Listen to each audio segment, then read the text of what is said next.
Just a few fellas on a podcast, ripping in the pitching jokes and sharing some laughs. Right, with Jarret Bernstein. Ooh, they want to know if it's something, if it's anything. Have I talked about Captain Disillusion to you guys before? Let's get Bander's mic situation sorted, and then let's hear all about that. Of course. Bander, why don't you give that mic a tap for us? Nope. It is not Perfect. on. So Captain Disillusion was... Hey, what's up, Twitch people? Ooh, Twitcherinos. Guest Jon Bander. Well, thanks for joining us, Jon Bander. Jon my Bander, total pleasure. who has been mentioned more times on the show than I think any other human being, because we work with you and we have great stories with you on the road. So this is great because our diehard fans who don't know you are going to, this is finally the guy they've been talking about so much. Yes, you may know John slinking around in the background of a bunch of our podcasts. Sometimes just in his underwear, quickly trying to get to the bathroom. This is Jon Bander. This is him. Yes. Yep. Now I'm in my underwear, but staying right where I am. Yeah. Yep. How's it going, man? What's up? Yeah. How you been? Hey, good to see you all. Good to see you too, man. I'm doing good. I'm doing all right. Been home now for about a month since tour, and I don't know. It's been a crazy time. I have like insurance now that I don't think will be like taken away tomorrow, and so I'm like actually going to the doctor and like getting medicines that I need. And it's great. You might notice from my vigorous appearance, all that changed. Yeah, But you no longer have all those open sores on your face. Yes. I think that's great. Yes. A wonderful addition. My feudal lord is allowing me to see the local shaman, and so the apothecary. So things have been going good. Shaman is your girlfriend's name, I think, right? Shaman is my girlfriend's name. Yeah, absolutely. Name is Shannon for our listeners at home. I love Her health stuff continues as well. My girlfriend is famous on tour for having surgery after surgery. She's had some medical maladies, so let's That's hope. such a nice way to say it. Medical maladies. Yeah, It's it reminds me of those cartoons when I was a kid. The Merry Melodies. Yeah, exactly. So the you, doctor will Jarret's the doctor will give her a diagnosis, and then the circle will close and that'll be it. The problem is you got hit with an anvil. Right here. Very melodies. What is it when Daffy Duck gets his beak blown to the back of his head? You know, it's just like, oh, we're gonna need a specialist to come in from Asia to help fix this. Put it on my bill. Hey, Hey. Oh boy. Hey, it's terminal cancer. That's all, folks. Thank you for joining us, Jon. I interrupted Rob, who in his rare form was telling us about some YouTube personalities to do some sound check, and I want to resume that conversation. Yeah. John, have you heard of Captain Disillusion? No. But I assume he's turning you into a white supremacist as we speak. I was thinking maybe that sounds like a tanky, Captain Disillusion. Guess what? Guess who's not helping you? The government. What's a tanky? Tanky is somebody who's so far left that they're like, you shouldn't vote at all. We should just take up arms and burn down. Anarchists. Yeah, exactly. Gotcha. Captain Disillusion was someone who I came across only maybe a couple months ago. I went into like this hole of just watching everything that he's ever come out with on YouTube, starting like 13 years ago. I mean, he made this one video about this little internet viral clip that went by where a penguin was walking by and then another penguin just like slaps him into like a puddle. By today's standards, any one of us would look at this and be like, that is so stupid, and just a dumb like CG like hand, like fin that knocks over this thing, and just like it's so fake. But like 13 years ago, everyone's like, what, this penguin, another penguin, and he fell into the thing. Has a character called Captain Disillusion. He paints like the bottom half of his face this reflective chrome paint color. And what Captain Disillusioned does, and his superpower is VFX. And so he comes to Earth to tell all the boys and girls about how the internet is not real. These are just CG effects. And he's just a big skeptic. I forget what was the first video of his that I watched, but it was really well done. And I was like, this guy's it's so interesting how clever and good he is. And so I go back to his first video. I'm talking like, it's still like letterbox. It's small, the aspect ratio, the graininess. I was like, holy shit, this first video is so old. And it's just shot like in the corner of this like basement room of his parents' house. 14 years goes by and he has not changed his concept at all. It's so weird. He's like 40 years old now and he still paints his face and he still does these videos and they're just getting fucking better and better. He's so good. Nice. It's almost like South Park where you're like, oh, this is like construction paper or whatever. This is what we had to do. Now it's like we have the most sophisticated computers we could ask for and we're still doing it's this. An aesthetic choice now. Yeah. Right. I have to imagine that this is like, the first couple of videos did, not great, not a lot of views. Maybe he's like doing really well right now. Is that what we're talking about? Or has he been just hitting the 100 view marks for the last 15 years or something? Because I can understand why would that blow your mind as well. No. It's not just for the sake of who is this idiot, whatever. He's not doing like amazingly well. But he does have 2 million subscribers. That's a lot. That's a lot. He just posted another video last night, and I was actually just talking about him to someone, and then like the comments are all like, I'm on board. Like, I'm such a fanboy here because everybody in the comment section is like, there is the rest of YouTube and then there's Captain Disillusion. People are like, I waited 8 months for this and it was totally worth it. It's like the amount of work and effort you put into these is just insane. They just love him so much. Wow. It's very bizarre. I love that. I can't, it's hard for me to describe the sort of way he tickles my brain where I'm like, why did you go through such an effort to do this one thing? It's so funny.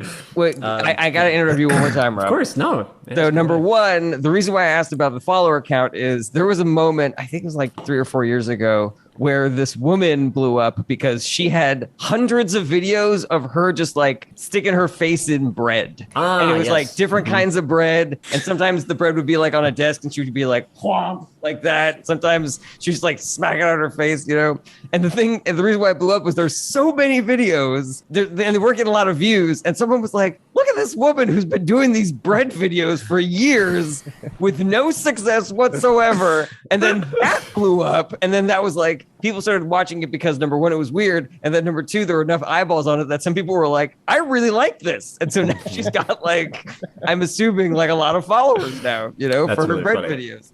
That's number one. Number two is you're struggling to describe like what tickles you about this. It's just funny because you describing it to me, I was like, this is 100% Rob Ryan crack here. It's like special effects, movies, and everyone is wrong about something. Oh my God. Just put it right in my veins. Explain why they're wrong. Tell me in great detail. Oh, everyone's an idiot except for us. Everyone's an idiot except for us. So there was that guy, but the reason I brought him up in part was also because I'm sure you're probably at least somewhat more familiar with Mr. Beast, right? Maybe you, John, as well. Jarret, what's your knowledge or relationship with him? Mr. Beast does stunts where he gives things away, spends a ton of money, and as far as I can tell, stunt. Giving stuff away is not a stunt. Well, he'll do it in like very creative ways. Like he'll be like, I'm going to buy everything in this Target. And so like they just have like a bunch of people go through, just bring literally everything, every piece that can be sold in this Target. I want to buy it, puts it into a giant truck. And he's like, can you believe we did it? And like films the whole process and then gives away everything that he bought at the Target to like, people in need. But not like a Daredevil stunt. That was what I was thinking. Like, oh yeah. People were just like putting a penny in the McDonald's thing. Like, do you see that? Don't try this at home. It's like a slow-mo replay of like the pennies just dropping. Yes, Jarrett's right. And what's crazy about him is, again, I just kind of watched a recent video-ish of him, and then I watched a couple interviews. I was like, this guy's kind of interesting. He's 24 years old, just a multimillionaire now, but not in to me in an obnoxious way. Like, I am so on his side. I love this guy. He's just great. And he's been a YouTuber since he was 12. He's just obsessed with YouTube. Finally, when he's like 16, 17, I think, he meets a bunch of other guys who are equally obsessed with YouTube. And he's like, my people. And they would just get on calls like this, just like breaking down YouTube videos, trying to figure out what makes a good one. Like, is the thumbnail right? Maybe a little brighter here. How many cuts? And they're all just learning the format together, trying to make the best videos. And so he's slowly gaining followers. He keeps on just doing, it's just like direct-to-camera stuff. Every dollar he makes, he pours back into the videos. Oh, I got enough money for a microphone, buying the microphone, buying the laptop, whatever. And then like one of his inflection points is he finally gets a sponsor, and they're going to pay him $5,000 and be like, hey, your next video, sponsored by us. Hopefully it goes viral. And he has this great idea, because this kid's just a kid. He doesn't have money. He goes, $5,000. He's like, this is the first time I actually had, I was actually offered real money. And I say to him, I was like, if you give me 10, I'm going to give it away to a homeless person, and that'll be the video. But you got to give me 10. 10's just better. It's going to be better for the video. And he's on the phone with him all day, finally convinced him to give him the 10, and then does that. He just instantly is like, we're giving it away to a homeless guy. Like, I just got $10,000 from whatever again, and we're giving it to this guy. And that was like the villain origin story of him just giving away everything to anybody. And that homeless guy, he turned out to be Mr. Disillusion. He put the money right back into his. Oh, I can finally get off the street and live my dream of In my parents' basement. idiots that they're wrong. Finally, I can focus my disillusionment on one thing instead of the world. Rob, I like how you describe that as villain origin story, because heroes have origin story, and that's much closer to what Mr. Beast is doing. He's like, I gave $10,000 to a homeless person. The villain origin story. Well, we'll see. His story's not finished. Most villains start off as heroes. Is that true? Yeah. I don't know. That is true. Some do.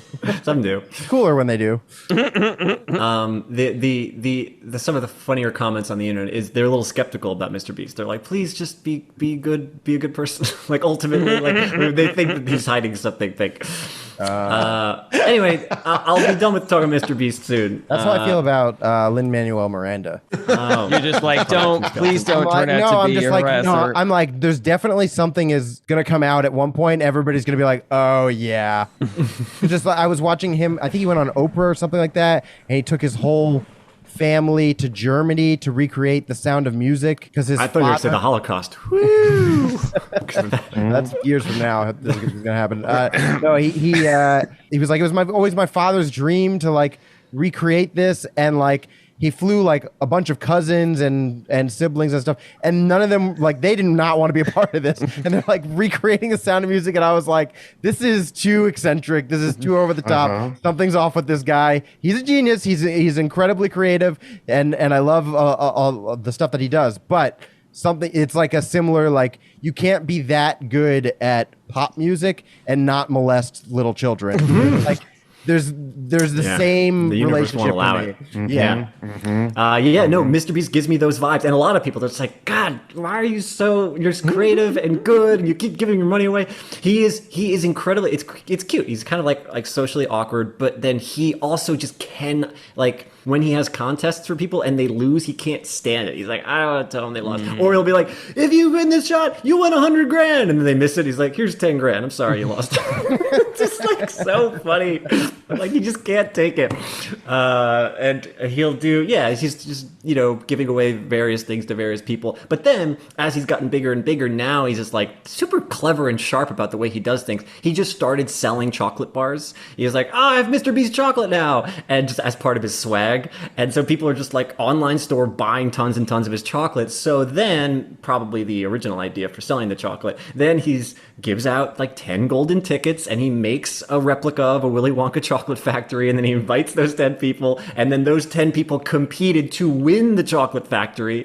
And then the best part is that at the end of the whole thing, because I'm trying to figure it out, because it's not a real factory, by the way. It is just like various props and sets and stuff, which look awesome. But I'm like, this isn't a functioning anything. Finally, this person wins the whole thing, and he's like, congratulations, you won this chocolate factory. The bad news is the chocolate's getting a little murky and there's flies in there, and it's going to cost you like $100,000 to maintain, so I'll buy it for from you for $700,000. The guy's like, yeah, that sounds good. He's like, okay, great. I own a chocolate factory.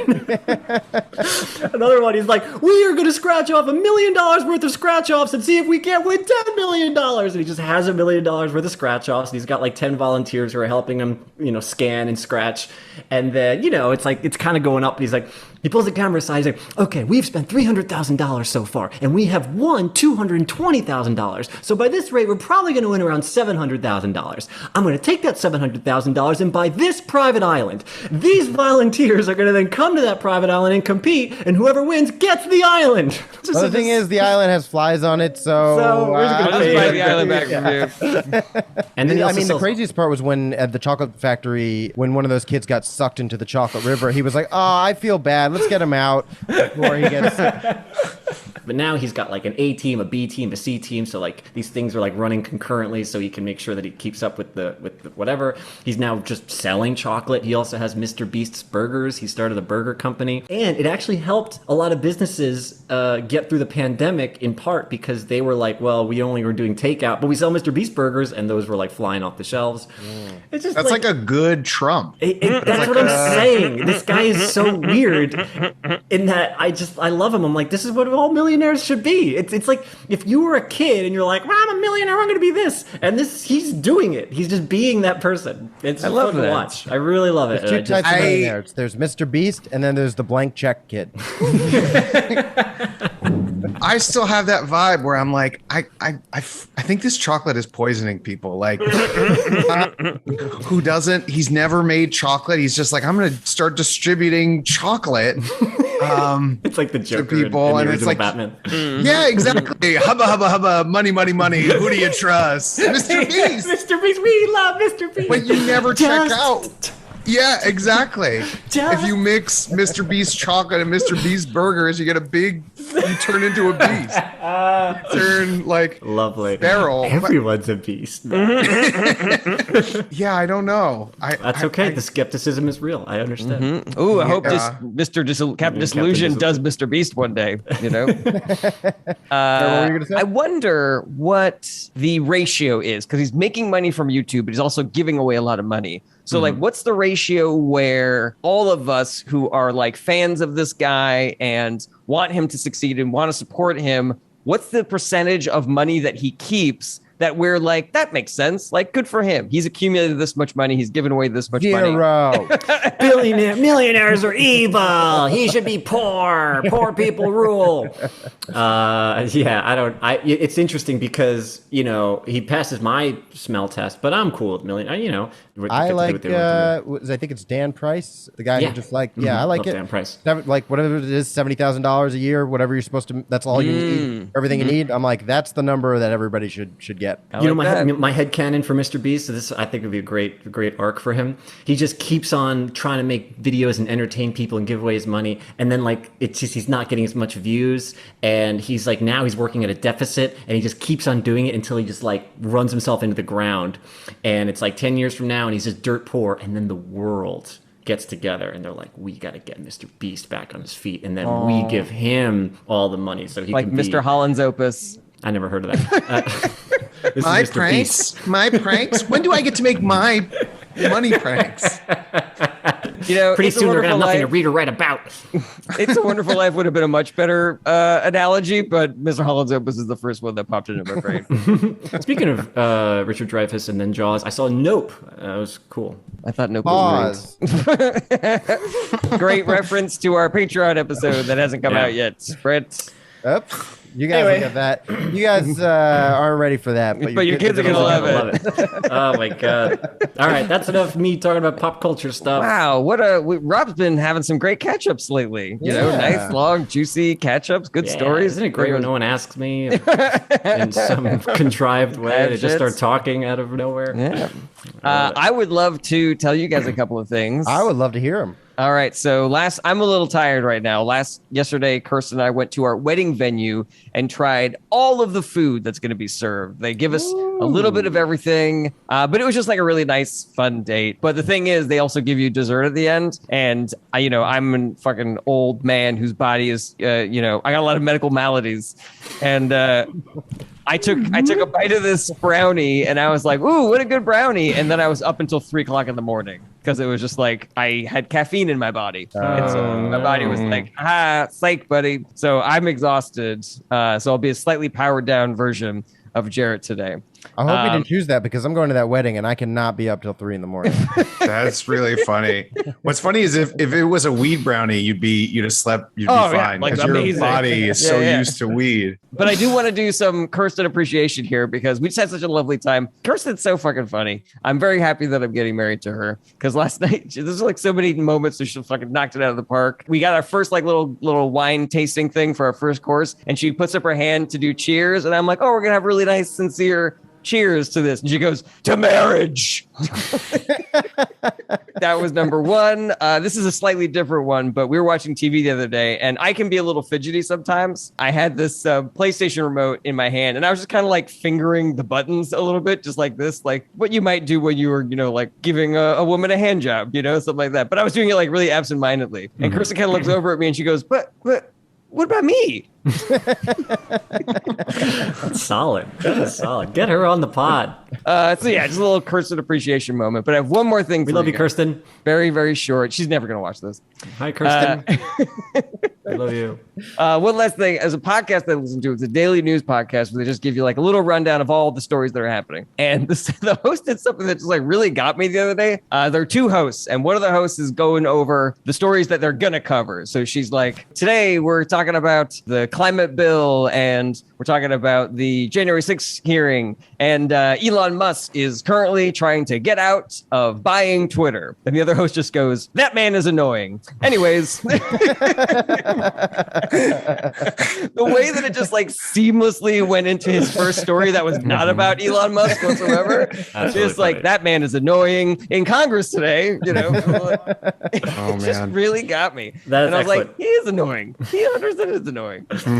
Can I do a quick Elon Musk Mr. Beast crossover thing? I would love that. Elon texted something tweeted something very strange one time. Where he's just like, if I ever die under mysterious circumstances, it's been nice knowing you. That was his tweet. And everyone's like, what? Is he paranoid? Are people really trying to kill him? Why did he say that? And then Mr. Beast just said, if you die, can I have Twitter? And then and then Elon went, okay. And that was it. And then it was like newsworthy. Everyone's like, is that a legal contract? Like, is Mr. Beast good? Everyone's like, Mr. Beast on Twitter. Yes. Again, I do not trust this man. When you say Elon Musk, Mr. Beast crossover, I just imagine them fusing together into an 8-armed Leviathan. man. I can't. I want to, but I can't. I could appreciate that. Every He's alarm is very going young off. still. I've seen your YouTube channel. It's interesting. Have you thought about keeping your money though instead? Oh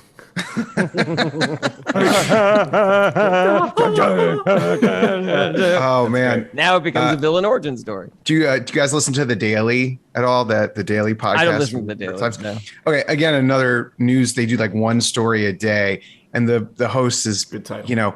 Sometimes he'll recap. He'll ask things like, he'll do it from such a basic idea of like, so a recession is bad, right? I don't really understand a recession. The economy slows down, and then people buy less. Yes, yeah, or whatever. And then they're like, you're the foremost expert. They were talking about Germany buying less natural gas or oil from Russia. And they were like, and Germany's trying to do the right thing, to make up for, to try to do the right thing, to make up for other humanitarian times when they might have fallen short. And he goes, and what are they trying to make up for? Just completely earnest. Like, just like, That's if I was... lovely. If I was a reporter, I'd be like, are you shitting me? Just like, okay. Anything else for the ketchup, everybody? Anything else for the Maybe a ketchup? little mustard, maybe a little mayonnaise. Actually, hilarious. I think speaking of hilarious additions that were not expected. I was talking to my friend Josie, and I was telling her about how when I was a child, they were at a museum with, I think it was like geodes or something like that, some kind of rocks. And the like tour guide or whatever was like, and make sure not to touch the glass. Maybe she'd like just cleaned it or something like that. She like made a big deal about it. And I was like a toddler and I had just eaten ice cream. It was all over my hands. And I saw the rocks and I ran straight up to it like, and I went, pity. And it was like, the staff member was like, as my mom tells me, was like equally horrified and this is adorable at the same time. She was like, I felt so bad for her, but it was also so cute. And I was telling this to my friend Josie, and she was like, oh, well, you know, whatever, blah, blah, blah. And I was like, no, I like, my mom felt like really bad for her. I think like she had made it clear. And then my friend Josie said, maybe God sent you. And it just made me laugh so hard because it was totally out of left field. What's the justification there? What if God sent you? She was saying like, what she was saying was like, sometimes like really uptight people need like a message. Oh. But I just thought it was like, because she had said like, oh, you know, like, she probably, you know, it probably wasn't that big of a deal. And I was like, no, it was a big deal. She's like, oh, well, she probably thought it was cute. And I was like, no, she was stressed out. And then she went, maybe God sent you. None of these reasons are good for you, Brett? I don't know. There were 2 sets of ice cream handprints on the Geo. I do like that when your little kid voice said pretty, like pity, because that does feel like a very supervillain thing. Like the guy's like very worried about the glass being clean. And you just look over at him, you're like, pity. Pity, Mr. Bond. Pity. Real quick, guess the order if you are watching on Twitch and you want to guess what the order is. Similar story to what Brett said. When I was a kid, me and my brother and my sister, we were at a Sharper Image store, which was like the funnest place when you were a kid. They got all the gadgets and the doodads and all the fancy things. There was a guy there was a salesman there who was just like on us the entire time. He's like, I know these kids are going to fuck some shit up. I was going to make sure that they don't break anything, you know, blah, blah, blah.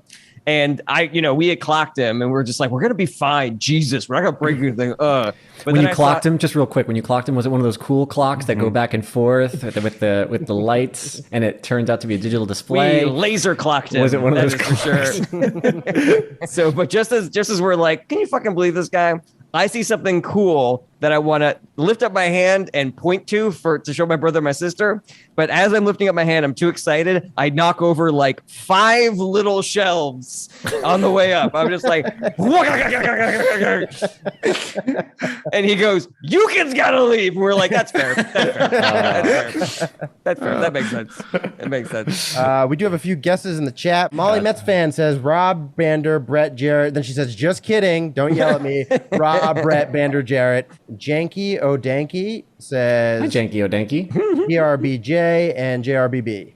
We got a winner! We got a winner! BRBJ, BRBJ, BRBJ, BRBJ. Who's our winner this week? Our winner is Janky O'Janky. Janky, you are our 3rd winner. One person won twice, another person won once, and then you just won once. And when we figure out what your prize is, we're going to send them all out. Yeah, we should do that this week. That'd be great. We should do that sooner rather than later. Brett, Rob, Bander, Jarret. Brett, Rob, Bander, Jarret. That's our order for today. Brett, Rob, Bander, Jarret. Oh. Alrighty. I may have gone over this joke premise before. I'm not sure. I don't understand why people won't let you not enjoy the food that they enjoy. I never understand that. They'll be like, oh, you don't like fish? You just have to try good fish. You just have to try non-fishy fish. Have you ever tried a non-fishy? I'm like, there's no such thing as non-fishy fish. Fish is a noun. The adjective form of that is fishy. All fish is fishy. You know what a non-fishy fish is? It's a chicken. I think you brought this bit to us before, right? I may have. I'm not sure. Okay. And so this is just like another piece. Yeah, the piece chicken of the line feels like a real laugh line now. like that. And then I actually, a bit that I know I brought with you was I combined it with, it's the same thing as people who are straight who care that other people are gay. Just worry about what goes in your mouth. Oh, yes, this part I remember. So now I've sandwiched them together. I have the chicken line is like a a laugh chicken line. sandwich. I kind of want you to add something to the chicken line, like, because you say, what fish isn't fishy? Chicken. You know what a non-fishy fish is? It's chicken. non-fishy fishes. So a chicken isn't a fish, So like there's the flaw in the premise there. It's funny, obviously, but there's a flaw in the premise. But that's the joke. I would love it if you did like one thing to this chicken that would make it more of a fish. Like you throw a chicken in the ocean or something like that. Well, doesn't everything taste like chicken? So you could then bring it back, which tastes like fish or something like that, or like I don't know, something like that. A wet chicken. If you were if I said a wet chicken, would that do the trick? I mean, that satisfies me. I want there to be one thing that's just not like, insert thing that's not a fish here. That truly, for me, ruins what's funny about it. All right. Well, then we will have to agree to disagree then on this one. I'm like, Godspeed. God bless, Brett. Go out into the world. You believe in it. And I support your belief.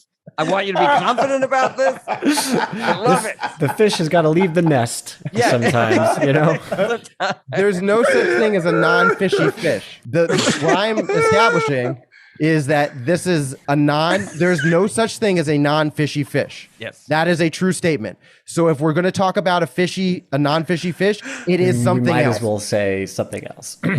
What I was thinking about saying, and thank you guys for tuning into our last episode of ITA, was maybe, because like maybe it's just like, I could do this all day. And you could just say other like contradictory phrases that people do when they're just like, when they're trying to get you to enjoy something, and they use that kind of bullshit argument. Like, when they say, oh, you should watch this TV show, but seasons 1 and 2 aren't great. You've come up with so many caveats and rules and ways in which I have to do this that it's become nonsense now. I like this bit. I used to talk about this particularly with sushi. You cannot tell a sushi person that you don't like sushi. That is on you. It's always your fault. And they're just like, oh, well, did you have it with wasabi? Because you can't. Like, oh, you got to go to my sushi place and whatever. Then I used to do this thing where I was like, well, I love Cocoa Pebbles, but I never try to like push it on other people. I'm just like, you got your Cocoa Pebbles? Like, yeah, I don't really like. But wait, did you have it with whole milk or 2%? What did you do? Why don't you come to my place? We'll do Cocoa Pebbles. Blah blah blah blah. Well, were you watching cartoons at the time? Gotta watch cartoons. You gotta watch cartoons. Well, I think the problem is that Cocoa Pebbles aren't sushi. That was a hang up for the audience. Wow, that's a great note, Brett. Really good note. Wow, yeah.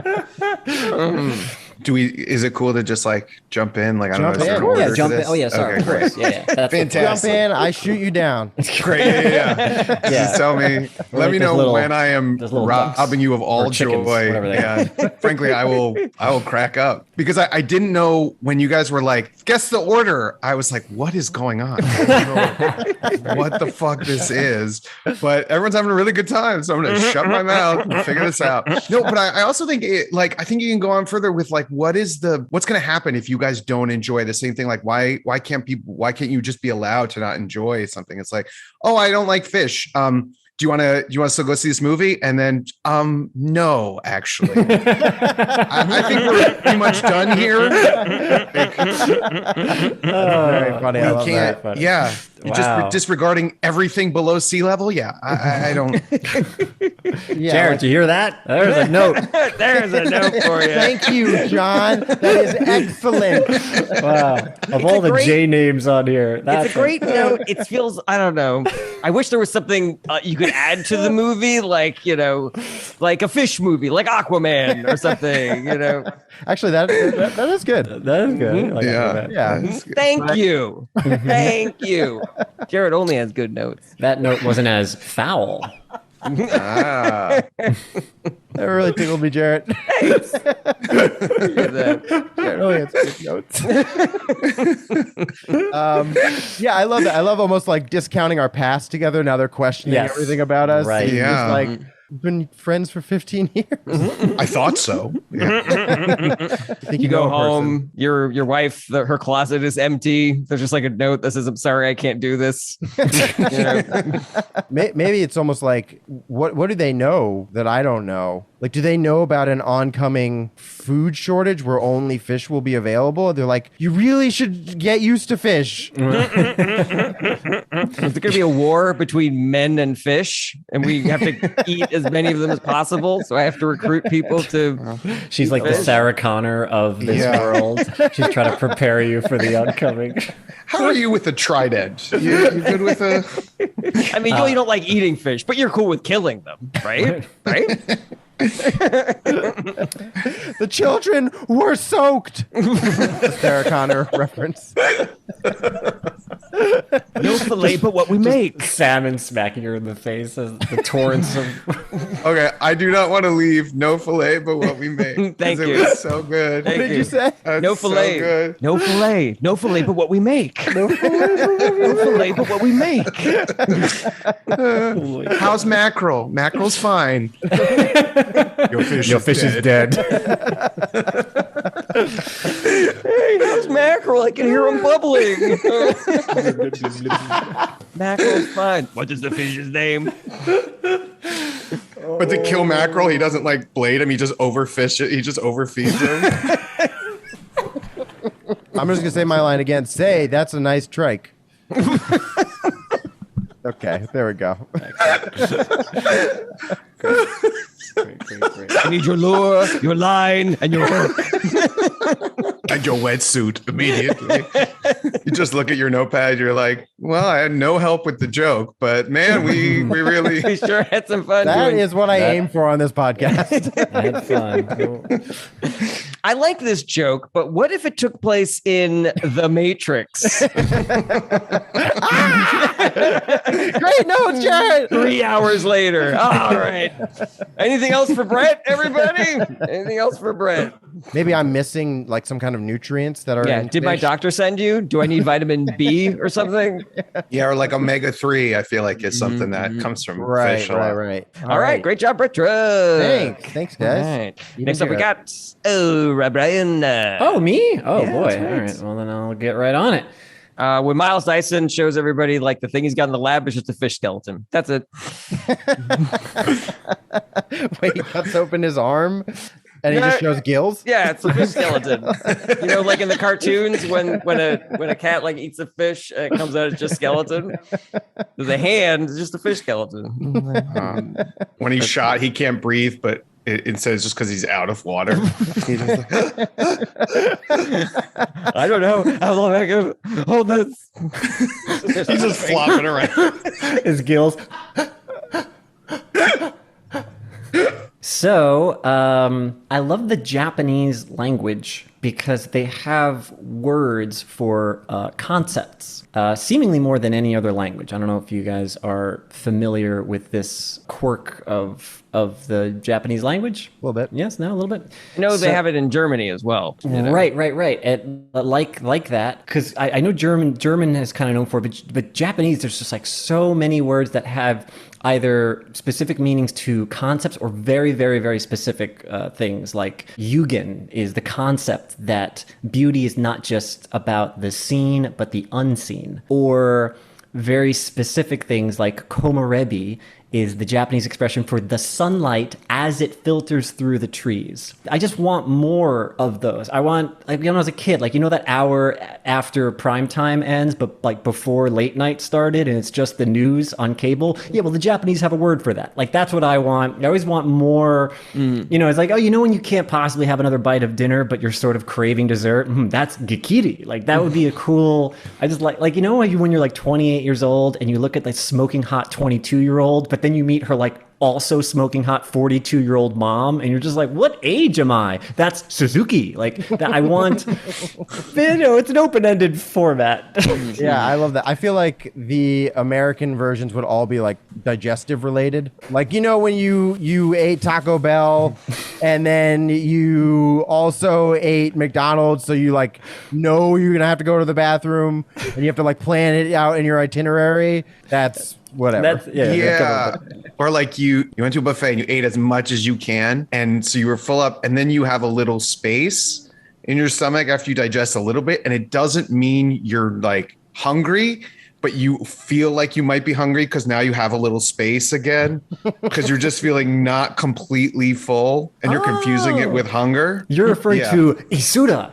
Yeah, exactly. Yes. Similar to the idea that we're like, what is it in America? It would be funny if it was just like dumb, where it's like everything that's like really complicated and specific in the Japanese language. For America, it's just like, yeah, our word for that is awkward. Or the American word for, instead of like making Japanese words, they could be like, when you're blah blah blah blah blah blah blah blah blah. We call that Taco Bell.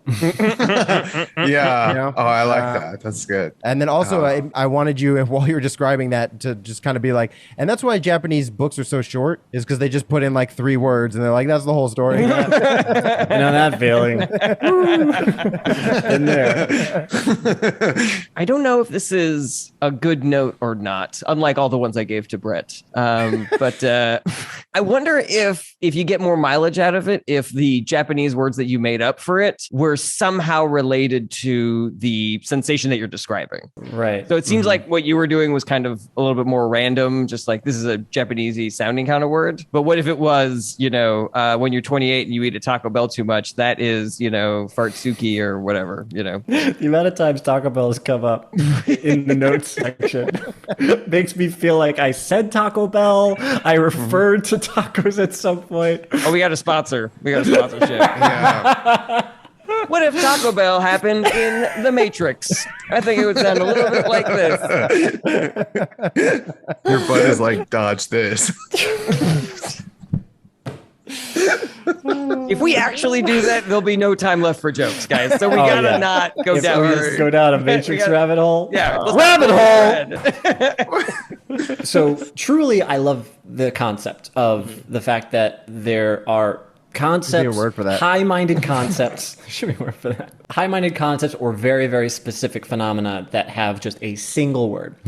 And all these directions are interesting because what Brett, you're saying kind of makes me laugh where like I have this big concept that can go in any direction, but the direction I wind up going is just keeps on being food related. There's something, it's like, like, oh, that feeling you get when you had like Taco Bell, but then you ate McDonald's immediately afterwards? That's this. Or that feeling you get when you eat Taco Bell and then you just have like Pizza Hut right after?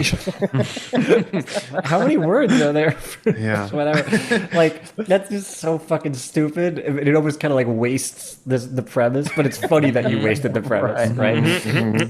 There's something funny to that to me. I think because it's such a fascinating concept, I think you can make a pattern out of it, right? Where maybe the first 2 are esoteric or something, and then the next 3 can be Taco Bell related or something, and then you can That's funny. do that in real time. Or you can subvert at the end by doing what Brett said of like, or there's a big concept of like, am I getting exactly what I want out of life? Am I just settling with something? And we call that Taco Bell, or something like that. That's really so cool. I think it's big enough that you don't need just like one punchline. You can set up a pattern. You can set up like world of things, a world of You also have the option of going in a direction where you give examples of something that is like some kind of almost cry for help for you. So like, you do give like 5 different examples about like getting cheated on. And then all of a sudden you're like, your next segue is, so I got cheated on once. Yeah. I was thinking same idea. It's like, so I'm single. I realized that we do have an American, like an English version of that, but we're more about acronyms. Like that's more our thing. So we're like fat upper pussy area. Like we like, it's like, oh, that's your fupa. Like, would you care to make an acronym out of that? Yeah. So it's almost like that seems like the American version of that. Yeah. In Japan, they're like, it's so fascinating. Americans have a word for the mixture of lube and poop that happens when you have anal sex. Isn't it interesting? They have a word for that. They have a word for that. They have a word for that. So interesting. I do think like the idea of if you wanted to do it as like Japan has words for these concepts and America has acronyms. I think that's great. And you could probably do a few of them, especially that highlight the sort of esoteric, more thoughtful nature of the Japanese, and then like fupa or gunt as it's called, you know. I think actually, if you do, I wish there were words like that for American, and then you go, and then I was thinking back to these concepts like esoteric reference in Japanese, and I realized we do have those, and then don't even call them acronyms. Then say, for example, fupa. Fupa. Is one word, but That's true. it represents It the upper pussy area. I think another place you could go with it, or another avenue, is that for there to be a word, there have to be enough people that have like had this, you know.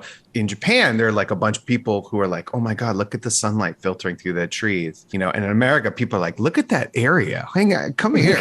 Look at that. Look how fat. Where is that? God, look at how fucking It's like fat that the is. Inuits have so many words for snow. We have different words for mass shootings. Yeah, exactly. That's great. The mass shootings. To like know the very there's 20 different types of words for snow. What kind of shooter? What kind of shooter? Yeah. Where was it a grocery store? Was it a school? Was it a cop? They're all different, you know? Oh yeah, lock himself inside. Yeah, death by cop, murder suicide. Interesting. Oh, was it school children? Ooh, adults. Interesting. Ooh, yeah. Kill himself, or was he taken peacefully because he's white? You know, like there's a lot of different options. 50 deaths? That must have been in Uvalde. Similar idea to what Bander was talking about. So it has to be a shared experience where there's a word for it. But what if you then propose one that no other human being could have felt? Like it's so Rob Ryan specific. I love that. I wasn't thinking about for me specifically, but I was thinking about the guy who's trying to make a word happen, and like it's not going to happen, man. Like, but isn't it weird? Like nobody has experienced that. Can't we just come up with a word though? Great guys, thank you so much. There's a lot. It's fun because there is just great, I came to you with kind of an amorphous thing, and we took it in all the directions that we could have. So thank you. All right. Next up, we got our very special guest and tour manager, Jon Bander. But first, just want to remind everybody, check out our Patreon, patreon.com/ITA-pod. A lot of great additional special episodes for fans only. Join for as little as $1 a month. We just had what I think is probably our best Patreon ever. We just told stories. We had so much fucking fun. It was just like bit on bit on bit on bit on bit. We were in rare form. That'll be the Patreon for August. Patreon.com/ITA-pod. Next up, we got Jon Bander. Hey. Right. Briefly, before I go real quick, did you guys check this out? I just noticed Shannon left a bunch of cleaning supplies out. Interesting. Right where I usually sit and and do my work. That's so weird. My God, what does that mean? I wonder why I feel she like didn't I'm put watching them away. Zodiac. We need Like, Jake what- Gyllenhaal in the case. It really is. I truly didn't notice Puzzle. that It's a until cryptic. It gives you the clues to solve it. Is this how Shannon communicates typically? Or No. It wouldn't be. coincidence? It wouldn't be passive aggressive. It would be also because I agreed to clean this week, and she was being helpful about it. So much funnier that you already had a conversation about that, and you're like, "What is all this stuff?" What does this mean? It's so bright and really dominates the field of vision. Yeah. Anyway, I'll have to really yell at her about it. When she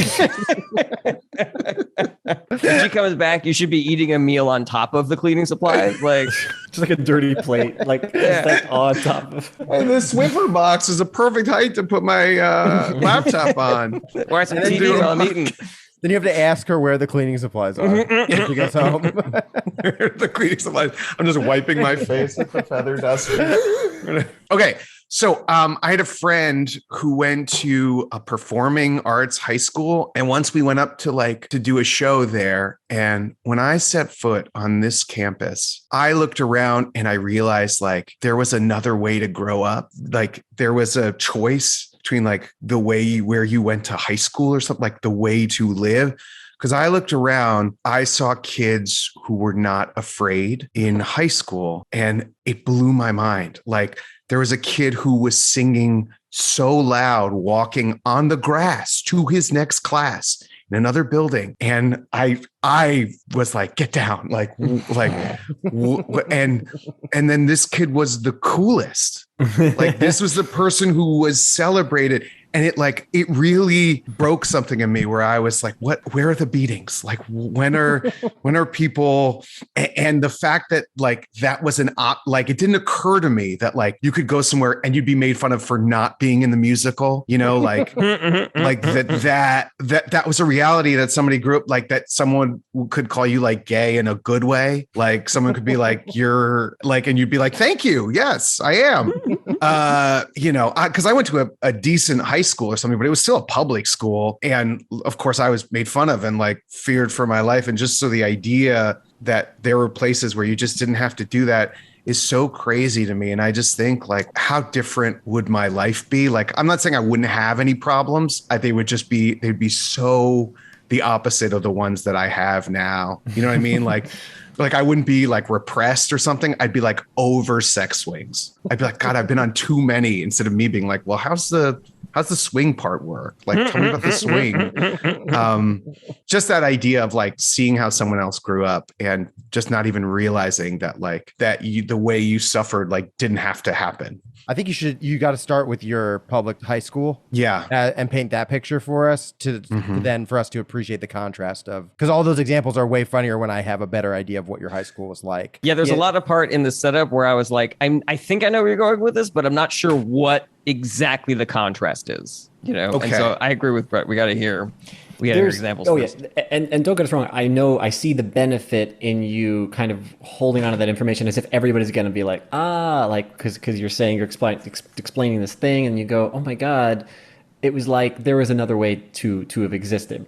There is a benefit in like having that reveal, but I don't know if it's a sharp enough reveal that makes everyone go, and maybe there's like a self-image thing too, because I wouldn't even look at you and be like fucking nerd or whatever. You just explain how fat I was. Great. I got it. That would be perfect. Fat, ugly. Did you wear glasses? Pathetic. Did you always have that dumb face? Yeah, but imagine it like talk about it out here. As you were describing this, like my brain was just like running amok on this like a leather jacket, football toting kid walking around this campus, just like getting fucking burned by everybody as he walks by, and these kids just like, oh, doing, that's like, so funny. Just like, oh, hey, look, it's off pitch. Oh, hey, off pitch breeder, and then it was really tickled me. It's like they slap the football out of his hand, but they can't. He just like holds onto it, and it's like, oh, football, huh? And he's just like kind of like it's crushing him on the inside, but he's just like holding onto it perfectly confidently. Like, please stop doing that. Slap the ball out of his hand. This chess club is trying to haze him by throwing chess pieces at him, but they keep on missing him. So he's or it's not even reaching him. Like, hey, take that, breeder. Knocks down. Oh, football guy. Boop. I kind of want to see also examples of like, how like if you go to a bank or somewhere in like a bad neighborhood, there's like bulletproof glass, but if you go to that same chain in a good neighborhood, there's no bulletproof craft. Like what's different about this campus? Like you see some decorative rocks around and you're like, oh, aren't you worried that popular kids are going to throw this at your head for liking D&D or something like that? And it's like, and they're just looking at you like you're crazy. Like why would they throw rocks at your head for being cool? I mean, maybe they'd throw it if I was a necromancer, but I'm a warrior. I'm still on the football kid. The football kid. He just keeps on getting served by people. They just keep on showing up and they do a little dance in front of him, and he's like, Just and every time someone finishes a dance, everyone goes, oh! There's like jets and sharks like kind of coming at him, like snapping their fingers. It's like, all right, okay. There's one kid who like befriends him. Hey man, don't listen to those guys. Hey, I'm kind of a big deal around this school. You hang with me and we'll be fine. He's just like, oh god. Stick with me, kid. There's like a theater kid with his arm around, and he's like, "Hey, do you see the Jets play?" And the football guy's like, "You like football?" Yeah, I do. I really like that. Or like the football kids walking through there at night, and there's just someone playing like a discordant violin to just scare him. No, it's like nighttime, but this is playing beautiful. It's a Tchaikovsky. There's just like a symphony. Yeah. Oh God! There's just like an a cappella group, just like. You fucking suck. You fucking suck. We fucking hate you. You hear someone scream and it's like, ah, and then it's like,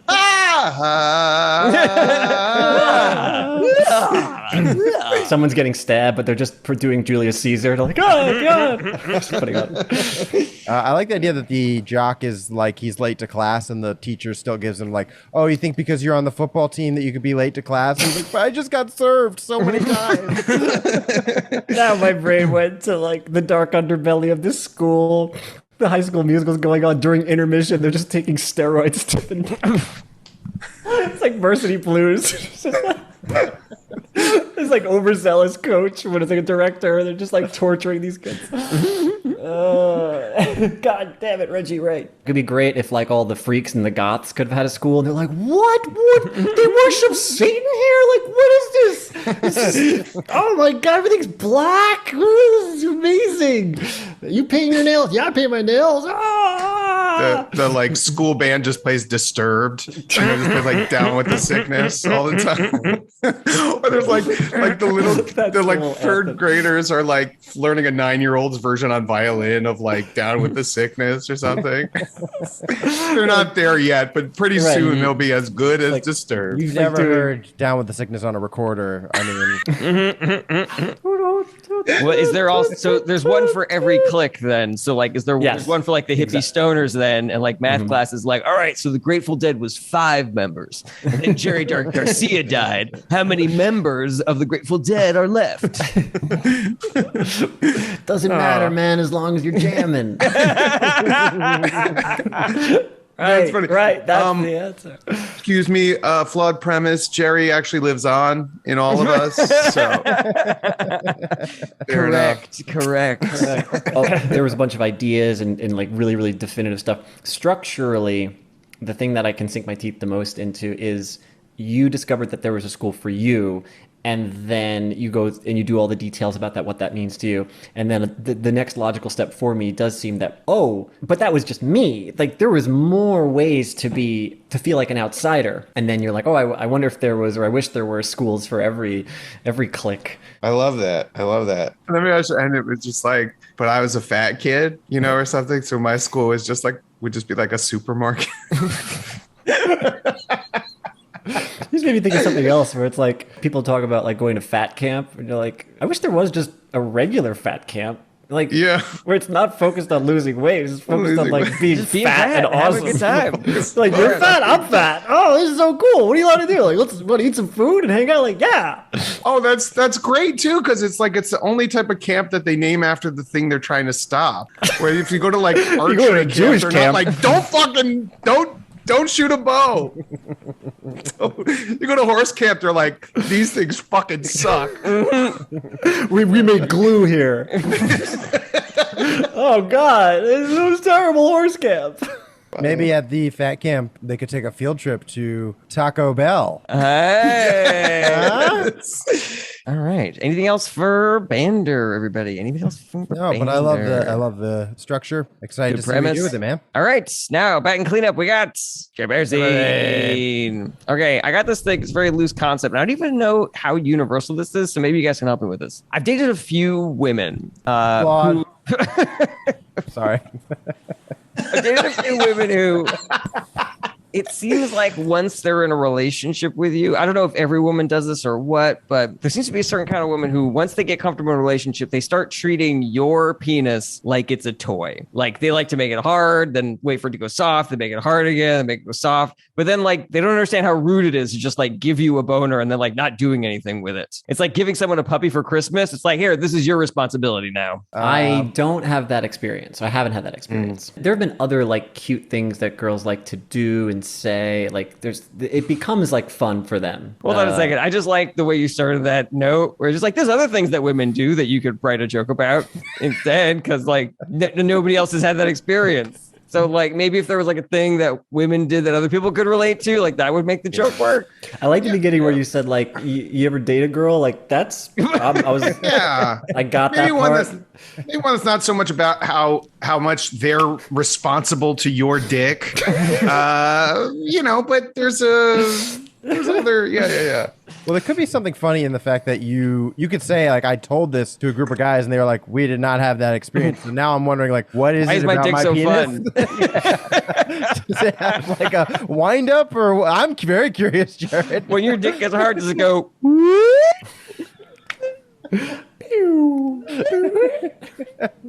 I mean, I can relate to the thing of like when you're dating someone and you're like your dick changes from like or like sex changes from like this exciting thing. You don't see it until it's there, and then you guys have it, and it's very secret or whatever. To then like when your bodies become like an exploration thing, where it's like your dick becomes like, oh, it's getting hard to like, wait, what's that? Like what's like does that go all the way around? Have you always had that? There's a phase where, you are a potential threat, like your penis is like, it's scary, it's like, I don't know you. I don't want that anywhere near me. But then there's like another phase where it's like, I'm attracted to you. And it's like, ooh, that dick. Yeah. Give me that hard dick. Then there's another phase where it's like, make your dick go like this.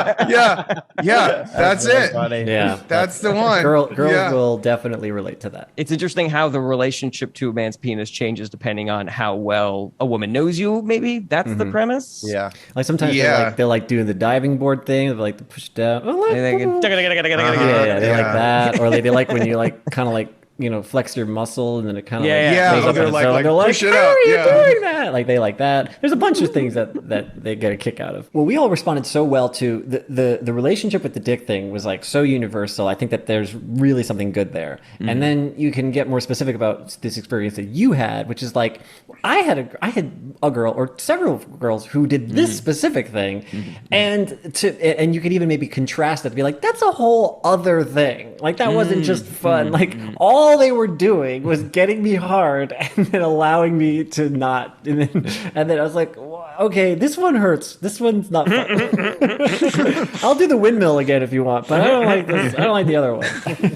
So there's the other idea that Bander kind of touched on being problematic of like, there is a physical sensation that happens to a man when their penis becomes erect and aroused, and to then just like not do anything.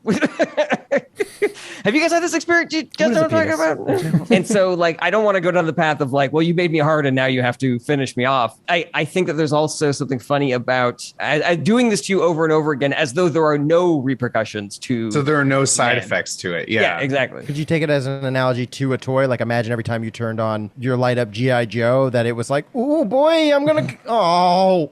Or he's like, I can't wait to use my kung fu grip. And then he just never gets to do that. Yeah. Or it's like a pet. It's like a dog where you're like, hey, come on, boy, you ready to play fetch? You ready to? The dog one I'm connecting with It's like you most. just- That's really funny. You put the ball down, and Like it's you ever have that guy who takes the tennis ball and he keeps fake throwing the ball, and you're like, hey, don't do that to the dog. That's don't do that. And listen, Yeah. it is not that guy's. He doesn't have to throw the ball. Like that's a responsibility. He's not. The dog's not entitled to having the ball thrown. I just think it's a little rude, I guess. And he's a good boy. He's a very good boy. Yeah, he'll sit on command, and you know what? He'll stand on command, or whatever. Yeah. There's some good. I really appreciate these notes, guys. They not only have they given the bit shape, but there's also like additional Girth, just like I feel like a lot of ideas have like flown into this bit, and now it's like engorged with ideas. Yeah. It just feels a lot bigger and juicier than it was before. Yeah, this bit's gonna Solid. pop off eventually. It is solid. It's This gonna bit is explode. solid now. Yeah. We haven't hit the back walls of this bit yet. I think there's room still. Anyways, Yeah. I hope that you can present these jokes to an audience's visually displayed estrus. That's how you can tell a baboon is in heat. I didn't know that. Great that you know that, Brett. Just off the top of the dome. Top of the dome. I'm in the dome. I only had the tip of this bit, and I feel like you guys have. Guys, we had a nice long hit today. A lot of good catch. Yeah, good stuff. Yeah. We got some highlighted chats here. Janko Danky wrote, "Stop! Is this anything? It's too hot." Thank you all for tuning in. John, thank you for joining us as our guest today. Bander, anything you want to tell people about? Oh, yeah, Any yeah. shows I've got to coming give you up plugs. or website or whatever? Not a fucking thing, actually. I was right to skip over your plugs then. Yeah, you skipped it just nicely well enough. At It'll Jon be on- Bander. All right. Well, thanks for watching, everybody. Great episode. And unless there's anything else, I I guess think the outro goes here. Thanks so much for watching. Check back every Monday for new episodes, or you can listen wherever you enjoy podcasts. If you want to help support the show, tell your friends how much you like Is This Anything? Or get involved, like an episode, share, comment, subscribe. If you want more Is This Anything, you gotta join our Patreon at patreon.com/ITAPod. We have a ton of awesome exclusive content on there, and you can join for as little as $1 a month. Check out the links in the description, and hopefully we'll see you next week.